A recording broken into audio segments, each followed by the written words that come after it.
Hey everybody, this is Shirlene with Shirlscraftyworld.com, and today I'm coming to you with the first chapter of my BED series, which is Being Educated and Disabled. So first let me tell you a little bit about me.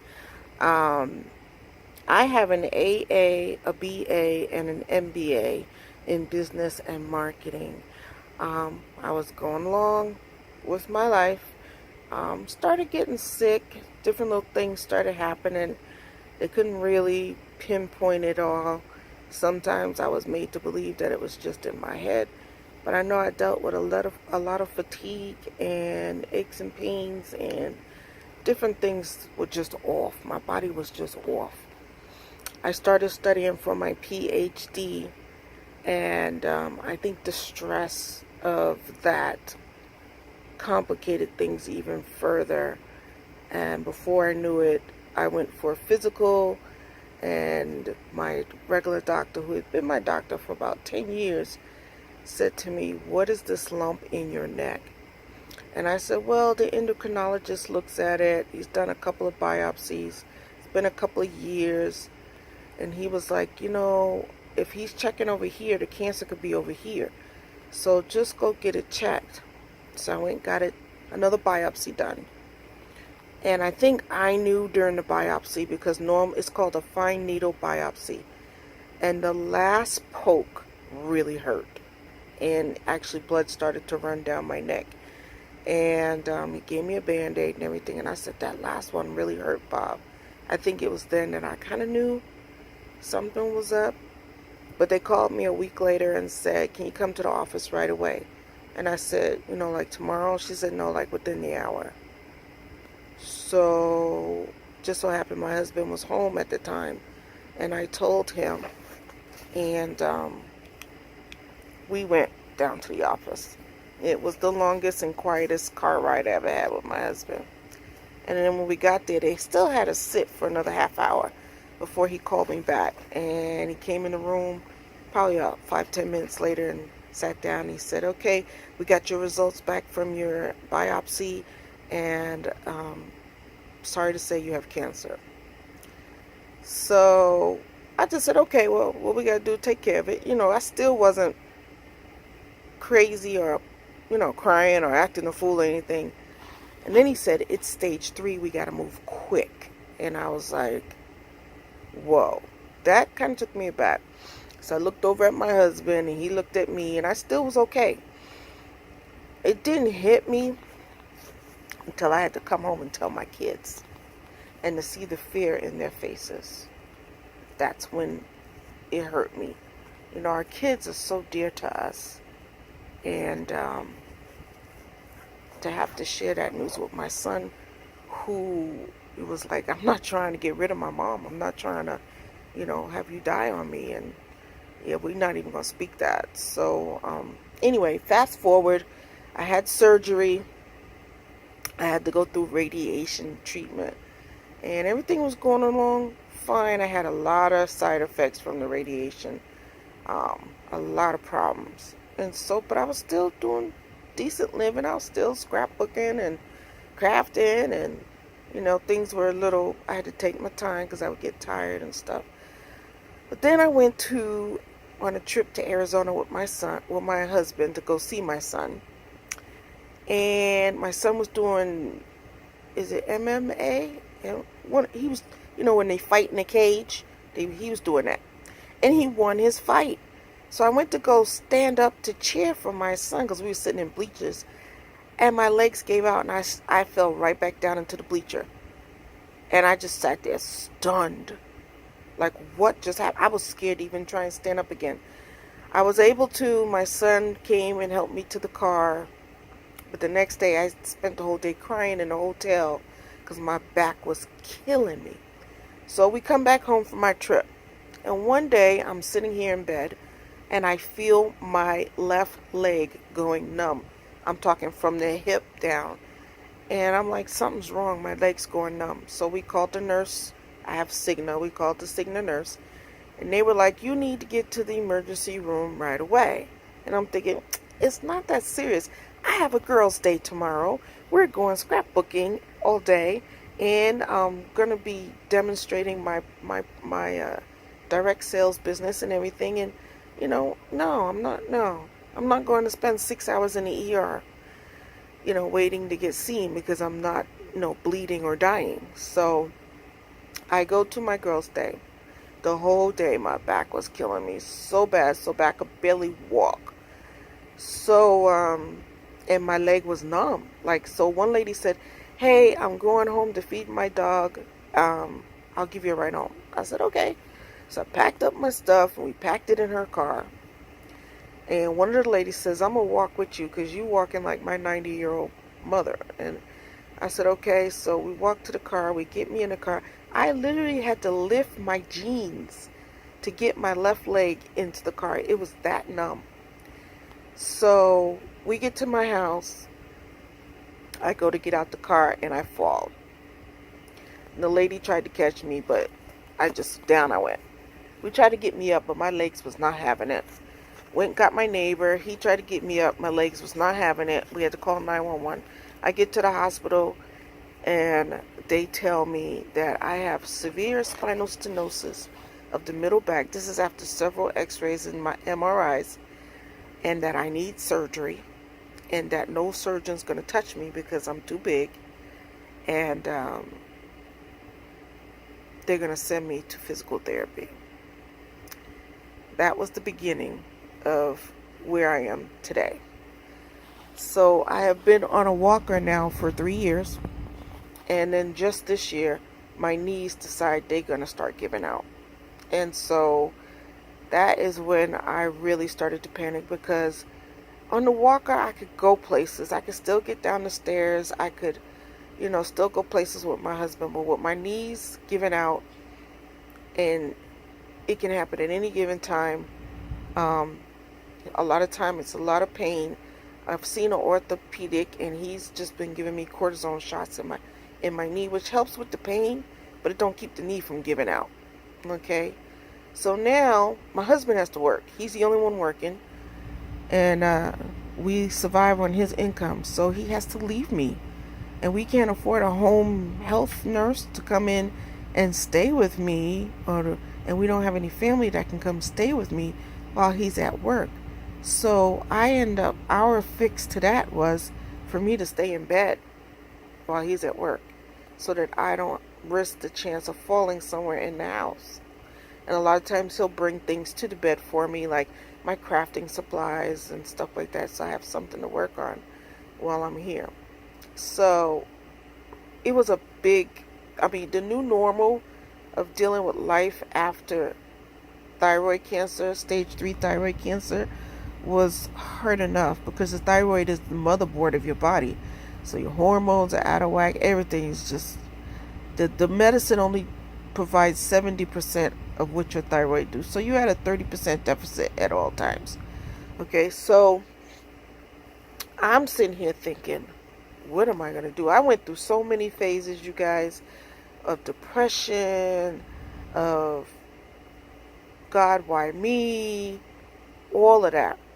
So I'm coming to you today to share my BED series, which stands for Being Educated and Disabled, because I am labeled as disabled. My doctor has labeled me as disabled. I have the thing that you hang in your car that I'm disabled.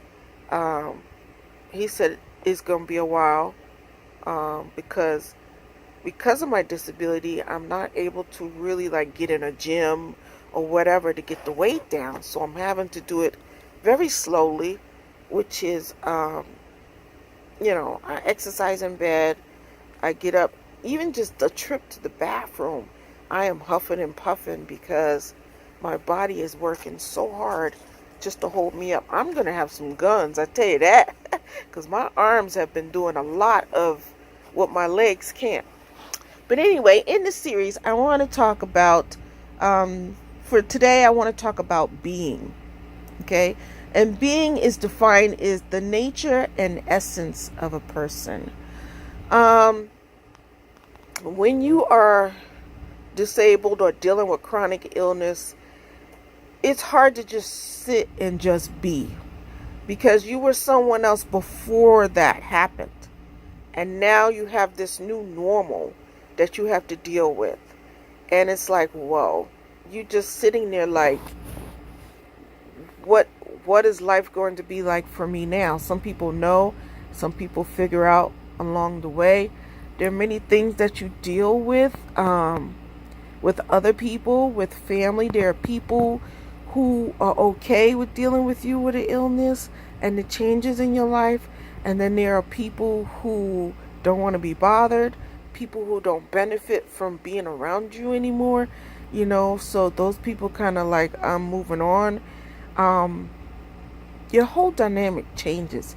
When you're housebound or bedridden, you may not have as many people checking on you or being around you as you did prior to the illness. I know I had several people who kind of walked away, and there were a couple who really surprised me that stepped up and helped out my family. There was one lady, I wasn't extremely close to her, but she provided a meal for my family when I was going through radiation treatment. I had to go through 6 days of isolation, and that meant my family couldn't come near me. I was locked in a back room. Everything was covered in plastic. I had to throw away everything in a special trash can, and then that trash can had to sit in the backyard for 3 months before I could even throw the stuff out. It was an ordeal, and I hope that they create an environment where people can go and get through their radiation treatment like that. Because if you don't have a home where you can isolate the other parties in the home away from you, it'll be hard. My husband had to sleep in the living room because the room I was in was right next to the master bedroom, the guest bedroom, and he couldn't be on the other side of the wall from me. So he had to sleep in the living room on the couch for a week. My son was down in the basement in the extra bedroom. So, yeah, it was crazy. It was different a lot. So when you're learning to be, how can I put it? You're just learning to find out who the new you is and with the chronic illness or the disability. And the next thing we come to is you need to be positive. All right. So when dealing with a chronic illness or disability, you have to be positive. That's the only thing that's going to get you through.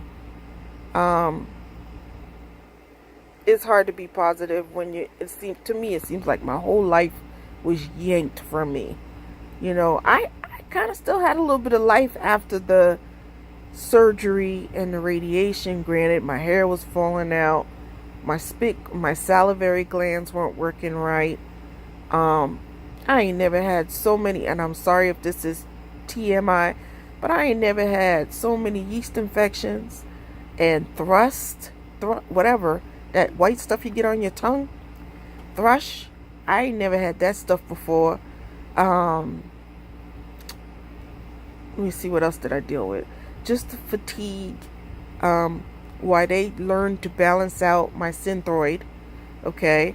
Because it's like they don't know, so they have to play around with the different dosage till they find out what's right for you. So you're taking a dose for like 4 to 6 weeks, then you go back for more blood work, and if it works, fine. But if it doesn't, they adjust it. Another 6 weeks, go back for it. It was work. It was a lot. All right. So you got to learn to be positive. So I had to ask myself, what is positive about this? I always told God, I do not like the 9 to 5 grind, but I didn't mean, sit me down completely. It taught me the strength that I have in me. I didn't realize how strong of a woman I was, to deal with all of this, to help and still help others and still care about other people. But I said I'll be able to share my testimony for someone else, because thyroid cancer is one of the fastest growing cancers, and it's reoccurring. So never tell anybody, oh, that's the good cancer, because there's no such thing as a good cancer. It's easiest treated, but it's highly reoccurring. You have to go 10 years without an episode. before you're medically cleared as cancer clear. I'm 2 years in. I got 8 more years to go, you know. Um, when you just be, you have to catch your breath and deal with all the changes that are going to come forward, or the changes that have come in your life. I had to deal with being on a walker. You know, I would jump in a van, load it up with all my scrapbook stuff, and go on retreats up and down the East Coast without hubby. And now I can barely make it to the bathroom without his help.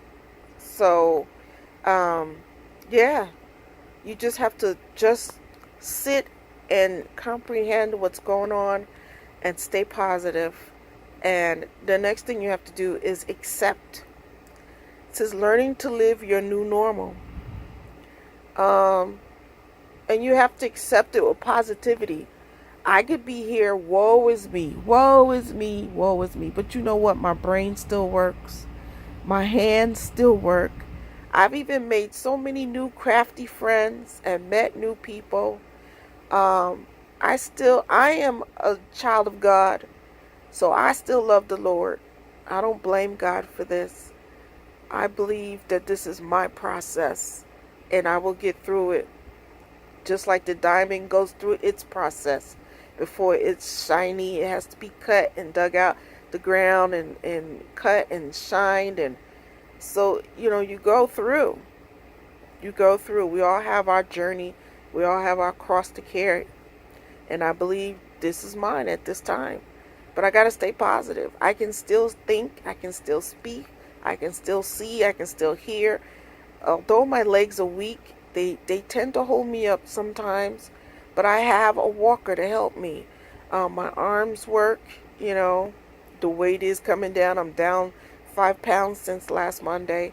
So in the last 8 days, I've lost 6 pounds. So, I thank God for that. And this is from bed. This is from bed. So imagine how good it'll be when I can actually get up and move around and do better. All right. And the last thing I want to tell you tonight, in the chapter 1 of being educated and disabled, is be kind to yourself. Sometimes we look to blame, but it's just life happening. So just learn to be kind to yourself. There's a lot of, I don't want to say evil people, but I'll say there's a lot of evil behavior out there everywhere, especially on the internet. People have anonymity. How you say it? They're anonymous, So I call them keyboard thugs. They just get on and they just want to tear people down, just to mess up somebody's day. And so don't give them that power. Don't give anybody that power. If you're dealing with a disability or you're dealing with a chronic illness, you matter. Why? Because you're still here. You matter, right? You're still here. You still have something to offer the universe and the world. There are people that still need to hear from you and experience from you, whether it's your testimony of how you get through from day to day. Sorry about that. I knew that was going to happen. Hold on just a second. Or if it's your smile, because everybody tells me you have a nice smile. Some people might need your smile. They might need your words of encouragement because they're going through what you went through. You just never know. So I will end today's chapter with be kind to yourself. Be learning to just accept what you have. Be positive.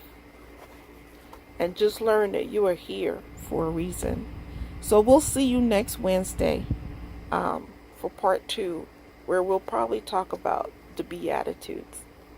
Love you, and thank you for listening. God bless you. Bye for now.